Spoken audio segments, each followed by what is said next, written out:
What is going on, ladies and gentlemen? Antonius DaGamer here. Now, I'll admit I'm a little bit late on this, but IGN put out a video on Phantom Blade Zero, and this was one of the games that had definitely caught my attention a few years ago upon its initial announcement, and some of the gameplay that we've seen since has honestly kept my interest.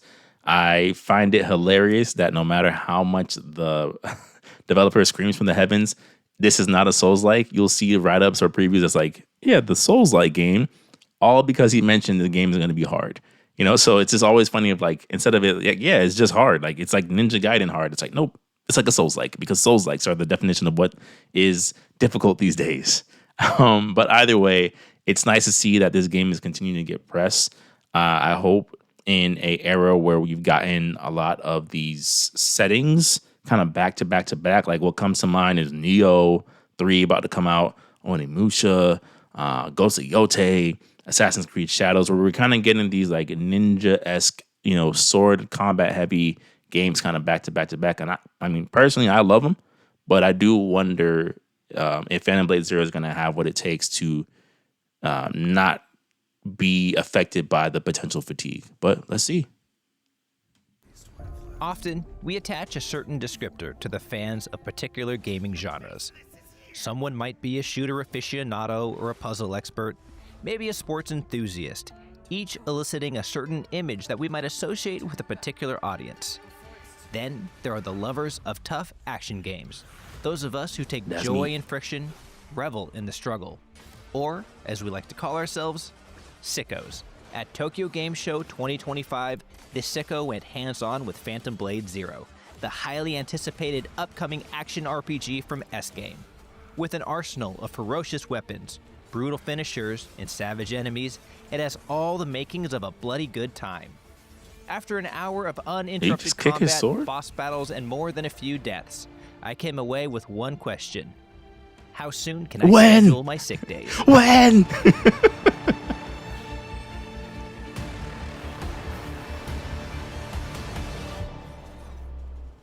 You play as Soul, an assassin framed for the murder of the head of his order. Our journey with him in this demo begins at the bottom of a canyon. After just a few steps, we encounter an enemy camp. There will be no easing into battle as a pair of foot soldiers charge, followed by a spear wielder mounted on a horse, while a bowman in a nearby tower takes aim. If it's a fight they want, it's a fight they'll get, as I pull out my sword and start jockeying for position. Nice. Phantom Blade Zero is an action game first and foremost. Combatants, you included, have a health bar and a Sha-Chi meter. The former does exactly what you'd expect, while the latter acts as a mix of stamina, skill power, and energy for special attacks. It's not stamina-based combat in the strict Souls-like sense. You can do things like throw out basic attacks or dodge without fear of losing your ability to defend yourself. But you do need it to fuel your more powerful Sha-Chi, aka heavy, attacks, and it is consumed while blocking. If you or an enemy runs out of Sha-Chi, you become breached, which breaks your stance and leaves you extremely vulnerable until it refills. Can I just say that this game looks better and better every time they show something updated? Like, I know that's the general progress of these types of games, but we got to be honest for a second. In this era, in this current gen, a lot of times what looked like quote-unquote alpha footage or beta footage, and then as the time goes on, you're like, yo, this is not looking any better. That's not the case here, but let's continue. I take a few arrows for my trouble, but manage to carve through the small detachment. As the enemy's health and Sha-Chi drops, I'm able to execute finishers, dazzling flourishes that eliminate enemies in brutal and bloody ways. Bro, that... Woo! As I push forward, I come across a small bell suspended from a short wooden stand. With a flick, it rings out, revealing a portion of the map. This also functions as a respawn area and fast travel point, similar to a bonfire from Dark Souls. Executing a block, just as an attack arrives, allows you to parry the blow, and I learned quickly that these aren't just a defensive option, they're an essential part of combat. Not only do they negate incoming damage without draining your Sha-Chi, but they also deplete that of the attacker. Sure, you might be able to breach one enemy with pure aggression, but against tougher foes or groups, all of whom are only too eager to start beating on you at once, that's not going to cut it. The best option isn't necessarily to go in sort of flailing like a Ninja Gaiden, or take turns parrying like in Sekiro, is almost like a middle ground where elements of both converge, giving the combat a very distinct feeling as you push forward, invite attacks, then parry and riposte. That's not to say there isn't a place for dodging. Enemies launch special attacks called brutal moves and killer moves. The former are meant to be parried, the latter dodged. Using the right type of defense results in you performing a ghost step, a really slick-looking teleport dodge that leads directly into a counterattack. That comes in handy as I climb the rickety scaffold. So what I will say is, like, while a lot of that does kind of sound like standard action game formula, the thing that's interesting is it sounds like they're trying to go for what I like to call, like, especially when watching fights, especially in like anime, for example, I call it like a dance where you're not entirely sure at any given point who is winning. You know, like it's like, okay, this person gained ground, and this person gained ground, and they're like, oh, looks like, you know, things kind of tilted in this way. I think that from what I'm hearing and seeing, it seems like that's what the developer wanted to go for, as far as like having something where it's like it still feels rewarding when you're winning the dance, or, you know, you're putting your best foot forward in the dance, but it's not just strictly a power fantasy, and it's not one of those things where you're punished outright, which I think is really cool. Holding up the cliffside. I stealth kill one swordsman on the climb, but fail to get a spearmint and have to rely heavily on those ghost steps as he and the 3 buddies he calls over take turns trying to turn me into a pincushion.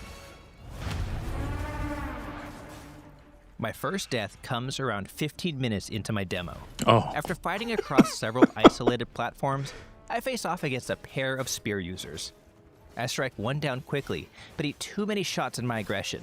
I try to take a more measured approach with the second though, and as soon as I try to create space, I'm killed by an explosive arrow from some far-off archer.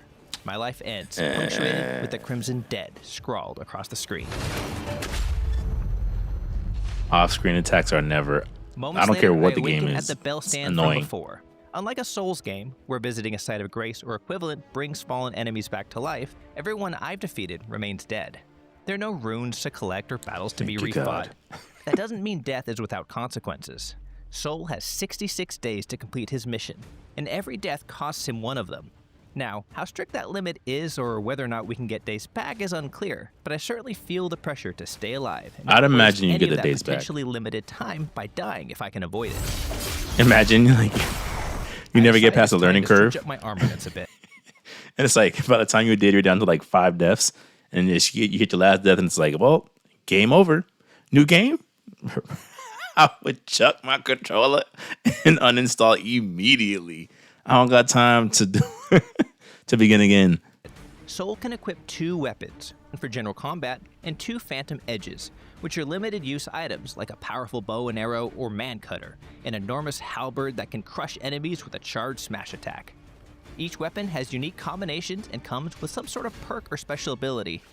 Sanguine, your default longsword, can launch a rapid succession of tumbling attacks, which is great for shredding a breached enemy. No, those I had finishers been look Seamless Death, incredible. a pair of chakram-like weapons that can be used for fast up-close combinations or thrown to do solid damage from a distance. Now I decide to give Jagged Edge, the enormous greatsword, a go, as I return to the site of my death and enact my revenge on the remaining spear soldier. Looking forward. I have to run to avoid the incoming fire from the bowmen across the chasm, and eventually find a route to some platforms I can use to get across, executing an excellent wall run into an instant kill of a swordsman I caught unawares along the way. I ring a bell here, establishing a new respawn point, and jump down towards another pair of bow and arrow equipped enemies. I land atop one, executing a throw and stab combo to kill him in one fell swoop, then separate the head and body of his buddy with a finisher, creating a satisfying fountain of blood. One thing I'll say, you know, got to get my little nitpicks in. Some of the visuals so far look kind of samey. When I say samey, I mean it's they're clearly going for a feel, right? Nothing wrong with that. Nothing wrong with like a distinct art style, a distinct look, a distinct world. I'm not saying everything has to be vibrant, but it just kind of looks a little eh.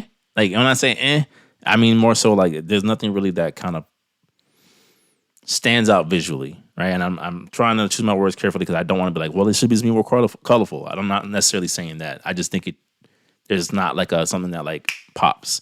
So even what's it, like a darker color game, like Bayonetta 2, if I remember correctly, had a couple of stages where things were kind of just like they weren't popping in terms of color or contrast, but there was a lot of visually striking elements in the design that I haven't really seen in this preview so far.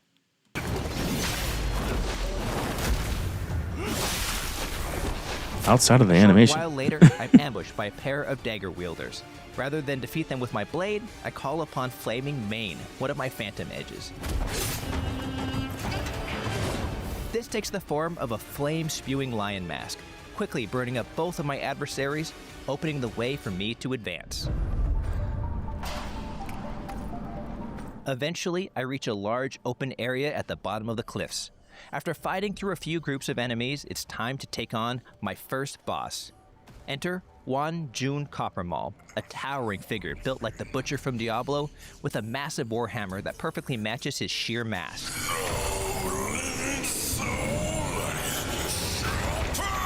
I quickly learn he fights dirty too, as he scatters dirt into my face with his weapon, covering the screen to obscure my visibility. Oh wow. Getting caught in that proves a fatal mistake as he grabs me, lines me up, and crushes me with a swing that would make Cal Raleigh proud. Wow. Undeterred, I return to give him another go. His wild swings are powerful, but I quickly get the timing down to parry most of his attacks, taking large chunks out of his sha-chi with each combination. Once he is breached, I press the attack hard using the soft snake sword, a flexible, almost whip-like blade that dishes damage quickly. There are a few dicey moments, but the thrill of victory is mine as I take down the giant. It's a cool fight, and a solid example of how important learning boss patterns on the fly will be. I add Bash Pole, as his weapon is called, get the to my wow arsenal as a phantom edge. Using it to smash through a wooden floor to reach a new passageway, I press on. The next boss comes as a complete surprise. So definitely there's some Devil May Cry Cry some influence. sort of village, I climb to the roof of a round building. Or Standing dramatically heavier atop a Devil small May Cry spire influence. at the center was Red Wraith, who was an intimidating entrance despite her smaller frame, made doubly so by the total lack of cutscene, gate, or any other sort of forewarning. She immediately presses the attack with her longsword and some sort of thrown blade, but I manage to ghost step to quickly break her guard. Something seems off though. The fight seems almost too easy, which doesn't go unnoticed by Soul, and he suggests that we could leave her be and flee if we wanted. Should I leave her be and push on for now? Curiosity gets the better of me, and I make a hasty retreat, leaving the Red Wraith behind, a decision that would come back to haunt me. A few skirmishes later, I reach the final boss of the demo, the Chief Disciple of the Seven Stars. He leads a team of 6 other warriors, and even as a veteran of many, many action games, I have to admit this is one of the more impressive boss fights in recent memory. Each warrior has their own health bar, including the Chief Disciple with the boss's health bar, and they seamlessly switch between attacking independently and striking as one.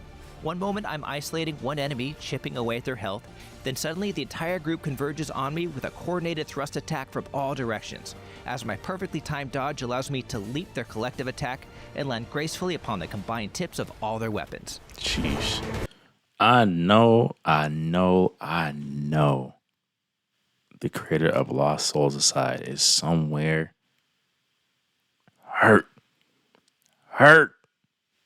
that game is just not gonna hold up compared to some of these things. If Phantom Blade Zero can pull this stuff, if what we're seeing here in this demo is not like I'm trying to think of a game where it's like it starts off like peak and then kind of falls off. Okay, it's gonna sound crazy. I think God of War 3 gets progressively less interesting as the game goes on. Not to say it doesn't have its moments, but there isn't like this like balance of peaks and neutral that other God of War games have had. And I feel like if Phantom Blade Zero can pull that balance off of like not cramming all the spectacle in like the first 3 boss fights, this is gonna lead to a very memorable experience. Like, fam, look at this.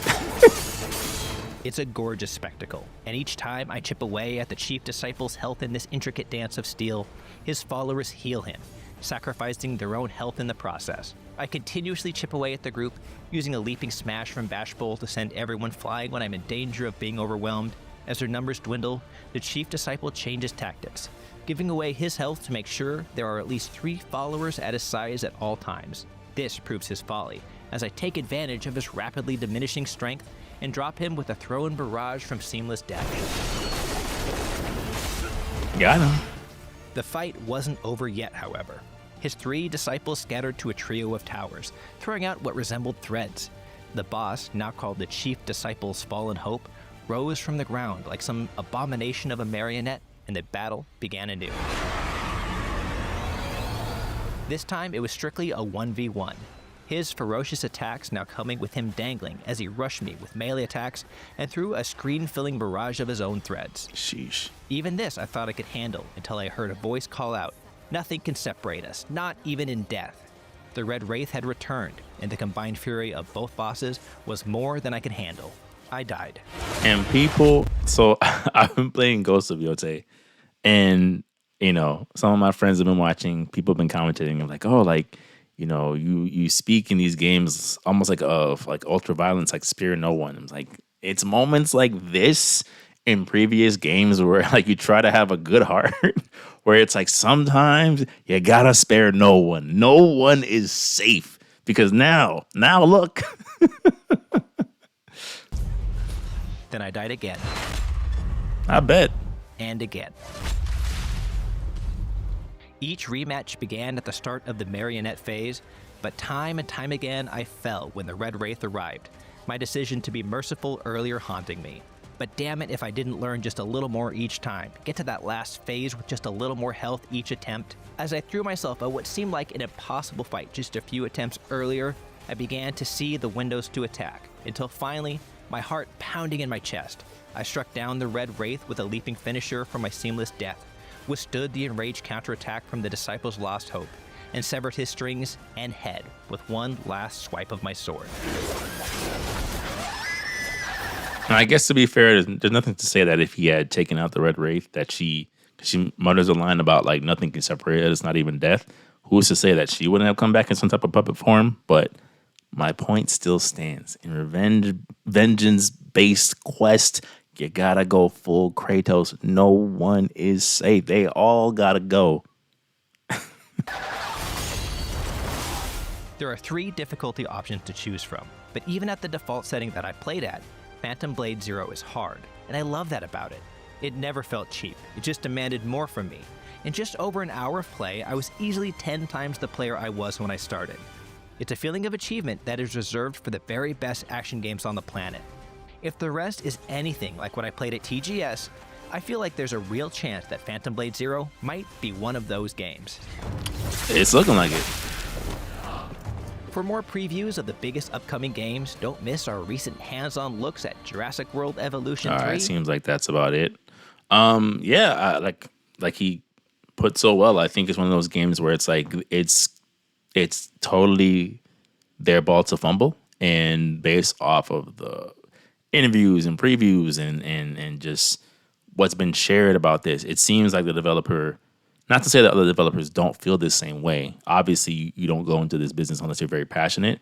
It seems like they want to deliver on a project that kind of sets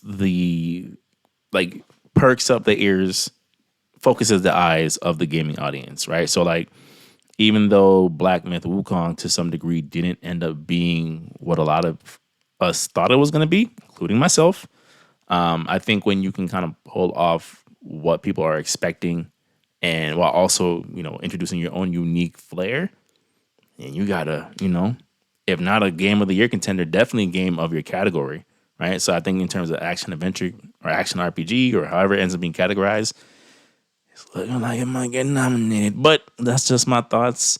Ladies and gentlemen, thank you so much for tuning in. As always, let me know what you think. Please make sure to like, comment, and subscribe. Until next time, peace.